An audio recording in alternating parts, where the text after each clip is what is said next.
There's no feeling more intense than starting over.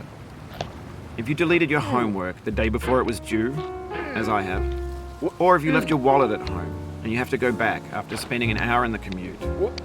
If you won some money at the casino and then put all your winnings on red but it came up black.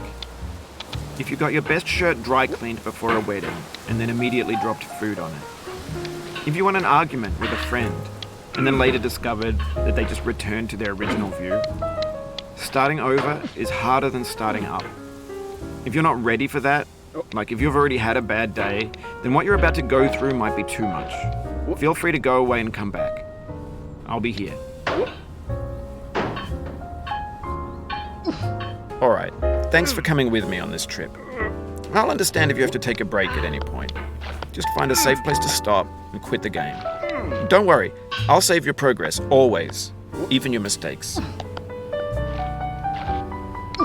This game is a homage to a free game that came out in 2002, titled Sexy Hiking. The author of that game was Jazzuo, a mysterious Czech designer who was known at the time as the father of B games. And B games are rough assemblages of found objects. Designers slap them together very quickly and freely, and they're often too rough and unfriendly to gain much of a following. They're built more for the joy of building them than as polished products. In a certain way, Sexy Hiking is the perfect embodiment of a B game. It's built almost entirely out of found and recycled parts, and it's one of the most unusual and unfriendly games of its time. In it, your task is simply to drag yourself up a mountain with a hammer. That act of climbing, in the digital world or in real life, has certain essential properties that give the game its flavor. No amount of forward progress is guaranteed. Some cliffs are too sheer or too slippery, and the player is constantly, unremittingly in danger of falling and losing everything. Anyway, when you start Sexy Hiking, you're standing next to this dead tree that blocks the way to the entire rest of the game. It might take you an hour to get over that tree, and a lot of people never got past it. You prod and you poke at it, exploring the limits of your reach and your strength, trying to find a way up and over.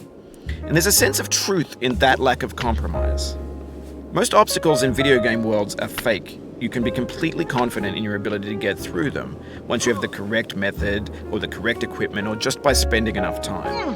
In that sense, every pixelated obstacle in Sexy Hiking is real. The obstacles in Sexy Hiking are unyielding, and that makes the game uniquely frustrating.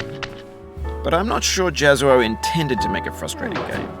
The frustration is just essential to the act of climbing, and it's authentic to the process of building a game about climbing. A funny thing happened to me as I was building this mountain.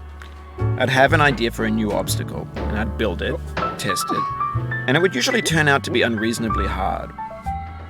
But I couldn't bring myself to make it easier. It already felt like my inability to get past the new obstacle was my fault as a player rather than as a builder. Imaginary mountains build themselves from our efforts to climb them, and it's our repeated attempts to reach